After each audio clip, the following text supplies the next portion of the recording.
Assalamualaikum warahmatullahi wabarakatuh. Selamat pagi dan semangat pagi untuk Anda semua. Semoga semuanya dalam keadaan sehat. Baiklah, hari ini kita akan belajar tematik yaitu pada tema 7, subtema 3, pembelajaran 1, 2, 3, 4, 5, dan 6. Peristiwa mengisi kemerdekaan. Untuk yang pertama kita belajar materi IPA. Untuk yang pertama yaitu percobaan menyublin. Nah, di sini ada kaleng, kemudian dipanaskan oleh api berupa lilin dan di dalamnya ada kapur barus. Maka lama-kelamaan kapur barus tersebut akan mencair. Dan untuk yang kedua yaitu percobaan mengkristal. Nah, di sini contohnya adalah air laut ya, yang kemudian dipanaskan dengan api menggunakan lilin. Nah, lama-kelamaan air laut tersebut akan mengkristal menjadi butiran-butiran kecil. Dan untuk yang ketiga yaitu di sini ada air es yang dimasukkan ke dalam gelas. Nah, lama-kelamaan air es tersebut akan mencair dan jumlah air pun akan semakin bertambah. Yang kedua kita akan belajar materi PPKN. Pancasila penjaga keberagaman bangsa. Indonesia adalah sebuah negara yang memiliki keragaman yang lengkap dan bervariasi. Pengertian keragaman yang dimaksud adalah keragaman suku, bangsa, agama, ras, sosial, budaya, gender dalam realita kehidupan di Indonesia. Sifat-sifat kedaerahan dapat dilihat dari peralatan dan perlengkapan hidupnya, mata pencaharian dan sistem perekonomian kemasyarakatan, bahasanya serta keseniannya. Penyebab adanya keragaman atau kepajemukan masyarakat Indonesia adalah banyaknya suku bangsa yang didiami wilayah Indonesia. Setiap suku bangsa merasa terikat pada wilayah tertentu, latar belakang sejarah yang berbeda, dan lingkungan alam yang berbeda. Sikap yang harus kita terapkan dengan adanya keberagaman ini adalah saling menghargai antara satu dengan yang lain, sebagaimana yang ada pada sila Pancasila yang ketiga, yaitu persatuan Indonesia, yaitu bersikap toleran terhadap perbedaan, saling membantu dan melaksanakan kegiatan budaya, tidak saling mengejek, menerima perbedaan dan tidak mengikuti ideologi yang memecah belah bangsa. Melestarikan budaya bangsa, yaitu dengan mencari tahu tentang budaya, dengan mendapatkan informasi melalui bermacam literatur seperti buku, ensiklopedia, atau melalui surat kabar. Mengikuti kegiatan budaya dengan ikut berpartisipasi dalam sebuah pementasan, bukan hanya menjadi penonton. Selanjutnya bergabung dengan komunitas untuk menambah pengetahuan, bertukar pikiran tentang budaya dan menghindari terjadinya tindak penyalahgunaan kewenangan. Cara menghargai jasa para pahlawan. Yang pertama, berziarah ke Taman Makam Pahlawan, mengikuti upacara dengan hikmat, kemudian ikut mendoakan arwah para pahlawan, melakukan perjuangan sesuai dengan kondisi sekarang, kemudian penganugerahan gelar pahlawan, mengabdikan nama pahlawan, membangun tugu peringatan hidup rukun dan bersatu, dan lain sebagainya. Materi selanjutnya yaitu IPS. Cara mengisi kemerdekaan masa kini. Yang pertama, ikut berperan aktif dalam kegiatan organisasi dan kegiatan sosial, yaitu untuk mengembangkan aktualisasi diri dan juga mengasah kemampuan kepemimpinan yang ada dalam diri. Yang kedua, mencintai produk-produk Indonesia. Kita hendaknya berani memperkenalkan produk Indonesia ke mancanegara dan kita seharusnya juga lebih sering membeli produk buatan dalam negeri. Yang ketiga, mencintai kesenian dan budaya bangsa, yaitu dengan melestarikannya dan juga mengikuti kelompok-kelompok kesenian daerah. Keempat, yaitu memiliki semangat berwirausaha. Kita sebagai generasi muda seharusnya kreatif dan aktif di dalam berwirausaha, yaitu melatih diri menjadi mandiri, berani dan mengambil resiko terhadap sesuatu yang terstruktur dan terencana dalam bidang ekonomi.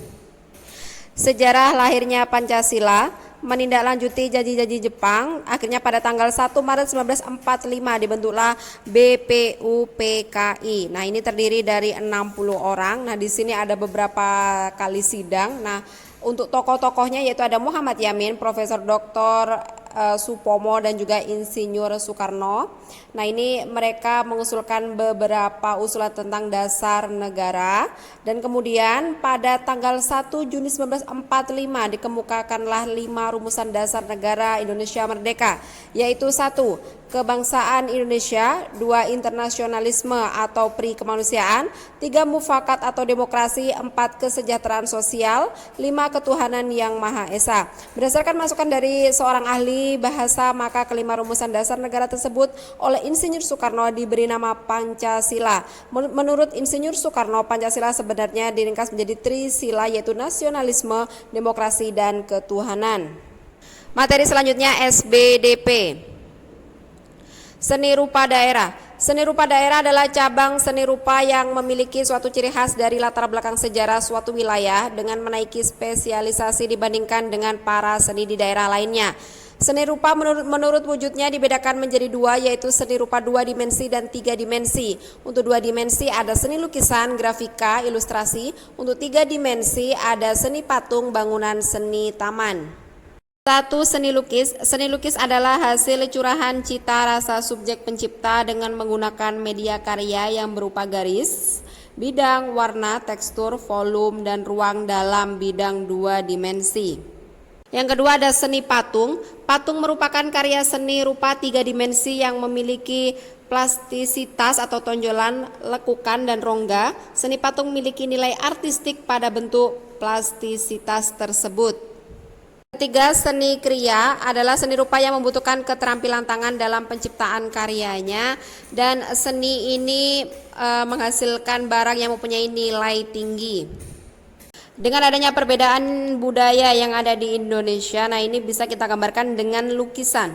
Seni lukis daerah biasanya menggambarkan kekhasan budaya yang dimilikinya. Nah, di sini ada contoh ya, adalah gambar dari kekhasan budaya daerah masing-masing. Materi selanjutnya kita belajar bahasa Indonesia, yaitu tentang surat menyurat. Nah, di sini surat undangan adalah surat yang dibuat oleh seseorang atau instansi ditujukan kepada seseorang atau instansi untuk menghadiri suatu acara yang diadakan pihak mengundang. Undangan berasal dari kata undang yang berarti panggil, mengundang berarti memanggil atau mempersilahkan datang. Surat undangan merupakan suatu penghormatan kepada orang yang diundang. Bentuk dan struktur undangan hendaknya disusun semenarik mungkin. Dengan demikian, surat undangan adalah surat pemberitahuan akan adanya suatu acara atau kegiatan, pertemuan, upacara, dengan harapan agar penerima undangan dapat hadir pada waktu dan tempat yang telah ditetapkan. Ini ada contoh di dalam membuat surat ya, bagian-bagiannya. Yang pertama ada kepala surat, tempat dan tanggal dibuatnya surat, nama dan alamat tujuan. Kemudian harus ada pembukaan surat, isi surat, penutup surat, dan juga pembuat surat. Nah, ini adalah contoh dari surat resmi. Untuk yang selanjutnya di sini ada 3 jenis surat, yaitu undangan resmi mengatasnamakan instansi atau organisasi, undangan setengah resmi mengatasnamakan perorangan yang ditujukan kepada perorangan ataupun instansi, dan yang ketiga undangan tidak resmi yaitu mengatasnamakan perorangan yang ditujukan kepada perorangan untuk kepentingan perorangan.